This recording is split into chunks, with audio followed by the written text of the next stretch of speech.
Special Play.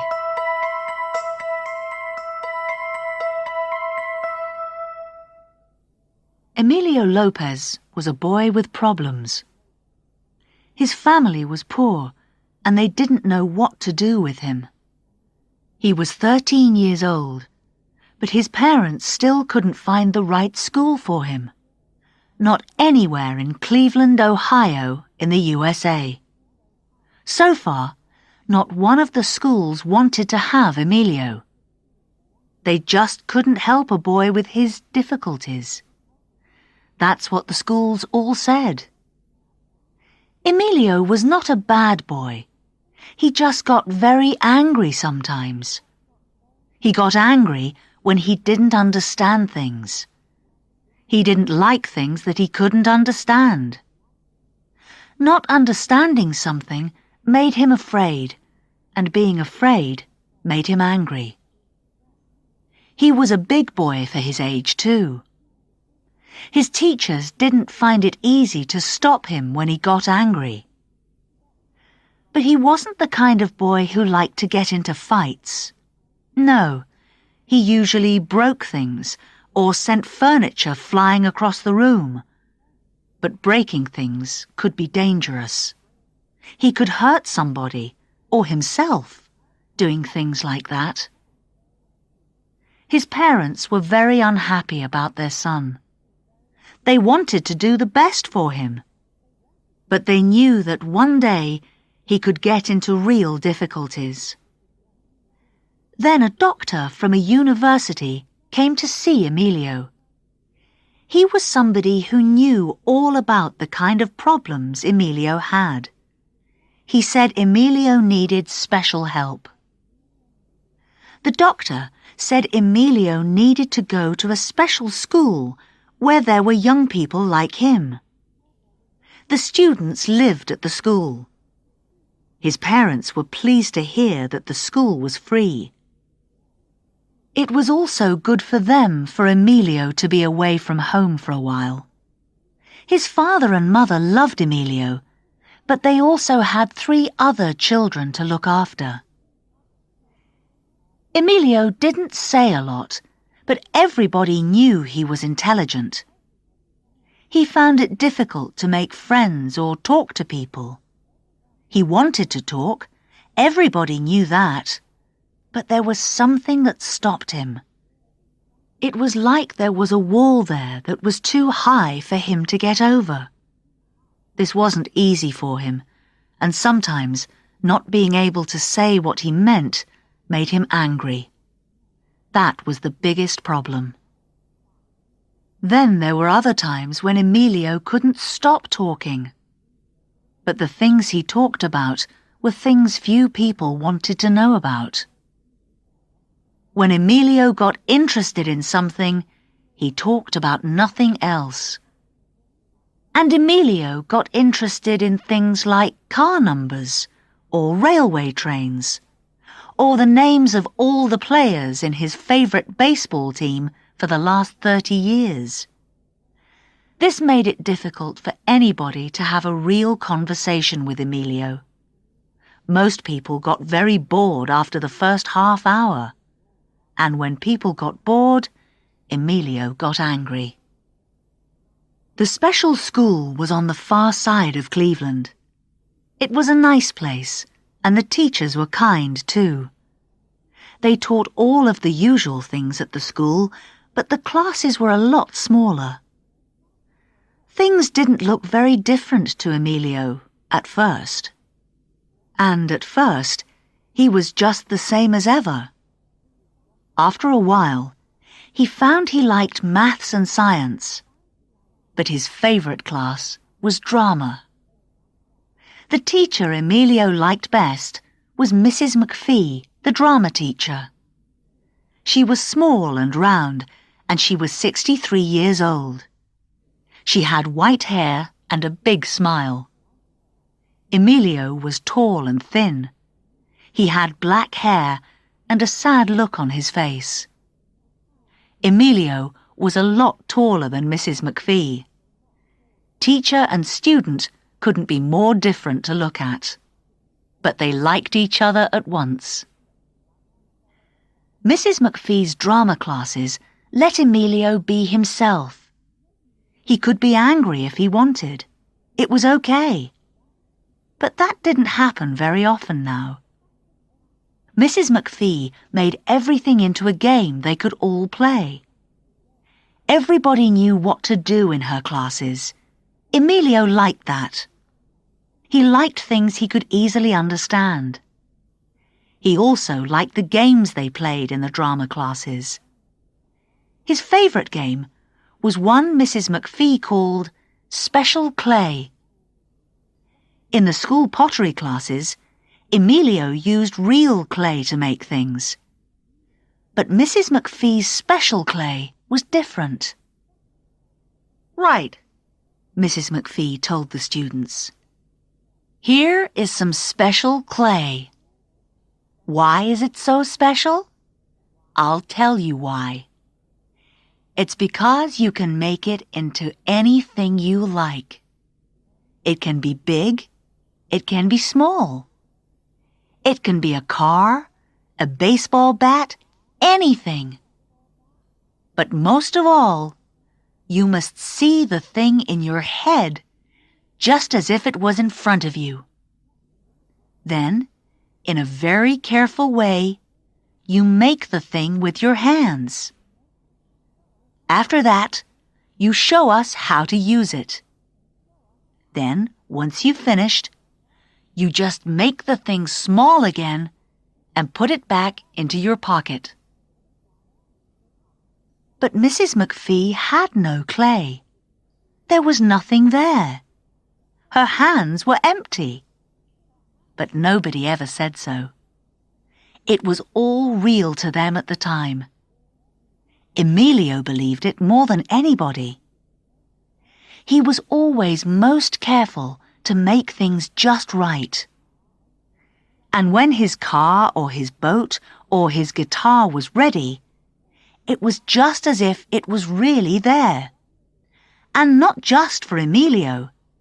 Everybody else in the class believed it too. Until the game was over. For those few minutes, Emilio couldn't be happier. Things got better for Emilio. Nobody said he could be just like everybody else. But for the first time ever, Emilio felt he could do something with his life. To Emilio and everybody who knew him, that meant a lot. Mrs McFee's drama classes also helped Emilio with his anger. Before then, his anger was like a wall in front of his mind. It was a problem he couldn't get over. But now, at last, his anger was a problem he could do something about. Emilio's teachers soon found that he was very good at pottery. He could make things out of clay that were quite beautiful. He made little people and animals that looked just like the real thing. But you always knew they were made by Emilio. There was something about them that you couldn't mistake for anyone else's work. By the time Emilio was nearly 16, he was doing very well at school. He still had problems, but he was much better than before. He was also becoming well known as a good young potter. People already wanted to buy the things he made. He could make quite a lot of money from pottery, everybody was sure. Mrs McFee knew Emilio could learn to be a great potter. All he needed was the right teacher. Mrs McFee wanted to make sure he got that teacher. She had a friend who was a well-known potter. His name was Grover Jackson, and he had a pottery studio which was next to Lake Erie. Grover was the best potter she knew, and a good teacher. He made the kind of things in clay that Emilio loved. Grover also liked to see good young potters work at his studio. Mrs McFee and his parents took Emilio to see Grover. The boy and the potter liked each other right away. Grover said Emilio could be a fine potter. Emilio could work with him. He could learn from him and stay in a room at his studio. He said Emilio could sell anything he made and could make some money. This was good news for Emilio and his parents. Emilio, of course, loved the studio and couldn't wait to start work. But first, he had to go home and get his things ready. Mrs McFee had a big green and white car. It was 30 years old, and people often told her to get a new car. But she never did. She liked old things. She said she could take Emilio and his things to Grover's studio in her old car. There was lots of room in it. Emilio's parents liked Mrs McFee and were happy for her to help. The day came at last when Emilio was ready to go. He knew how important this day was, not only to himself, but to his family as well. And, of course, to his good friend Mrs McFee. Thanks to her, he wasn't just another boy with problems. That's what he thought, and he was probably right. Emilio still had some problems, of course. Talking to people still wasn't easy for him, but he could look after himself now. He could cook and clean and knew how to drive a car. It was still early in the morning when Mrs McFee's old green and white car arrived. Emilio and his family were already waiting outside. His family were all feeling both sad and happy at the same time. Emilio felt the same way. He was sad to leave, but happy to go. Emilio put his few things into the car. After saying goodbye to his family, Emilio and Mrs McFee were off.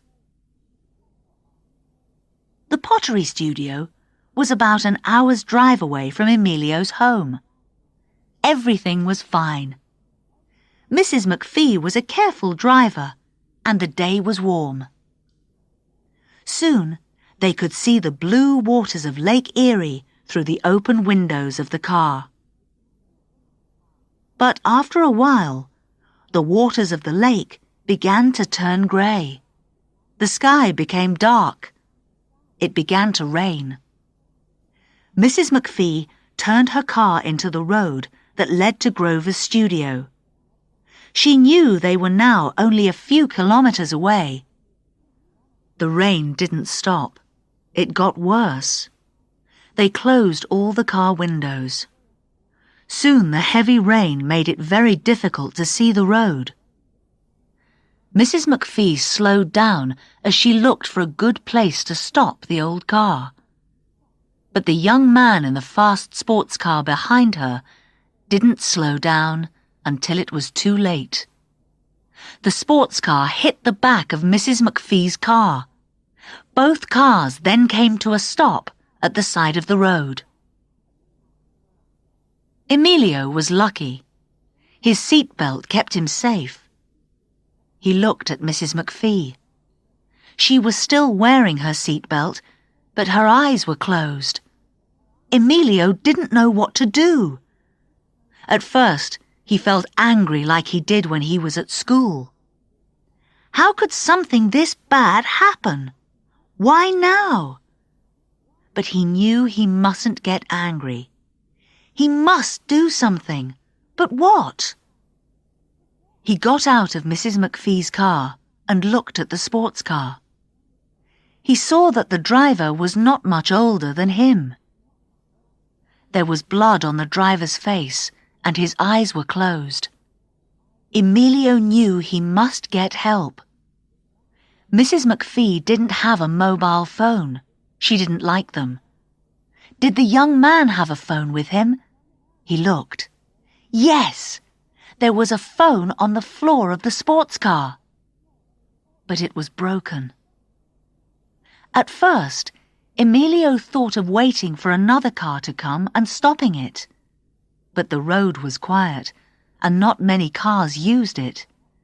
It could be a long time before a car came, and he didn't have time.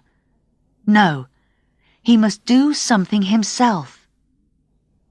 The rain stopped. Emilio thought hard. Perhaps he could drive one of the cars. The sports car was no good, but Mrs McFee's car looked okay. Maybe he could take the young man and Mrs McFee to the pottery studio in it. Grover Jackson could get help for them then. Emilio looked carefully at Mrs McFee's car. One of the back tires was no good. The other tires looked okay. He didn't know how badly hurt the sports car driver and Mrs McFee were. He must get them to Grover's studio. But how? He needed one more wheel, but there wasn't one. He felt his anger again. Then Mrs McFee's voice spoke to him inside his head. You must see it in your head, just like it was in front of you. Then, in a very careful way, you make it with your hands. Of course! All his anger was gone. He knew what to do. When Grover Jackson saw young Emilio Lopez driving Mrs McFee's car up to the pottery studio, he knew something was wrong. He called for help right away. 15 minutes later, Grover and Emilio were talking to two policemen. Mrs McFee was getting into an ambulance. The young man from the sports car was all right, thanks to Emilio. The police all said that Emilio was a fine young man. Emilio was trying to tell them what happened. They were asking him a lot of questions. One of the policemen said that you could not drive Mrs McFee's car with only 3 wheels. But Grover was sure he saw 4 wheels on the car when it arrived. The policeman said, I'm sorry, sir, but there are only 3 wheels on the car. But Grover just knew he saw 4 wheels on the car. Yet, when he looked again, he saw only 3 wheels. Why was that? What happened? Could Emilio tell him where the 4th wheel came from? Where was it now? Hey! Mrs McFee shouted from the ambulance. She was fine, but she wasn't going anywhere without seeing Emilio first. She told the police that the hospital could wait a little longer for her. Emilio wasn't the kind of boy to put his arms around people he liked. He just gave a big smile when he saw her. The smile told Mrs McFee all she needed to know. Grover put his arms around her and laughed. Grover told Mrs McFee about the 4th wheel. She looked very interested, but said nothing. Then Grover asked Emilio about the wheel. Emilio answered by putting his hand on his pocket. Emilio knew the car needed another wheel. Then he remembered Mrs McFee's drama classes. You must see it in your head, just like it was in front of you. Then, in a very careful way, you make it with your hands. All it needed was for him to believe. So he made the wheel. And he did believe in it. And it did work, just like she told him. And when the job was finished, he put it back into his pocket. So Emilio spoke just 2 words to answer Grover. Grover Jackson thought he knew a lot about clay. but he didn't understand the answer Emilio gave. Emilio knew. He and Mrs McFee knew. They both laughed as they said the words again together. Special clay.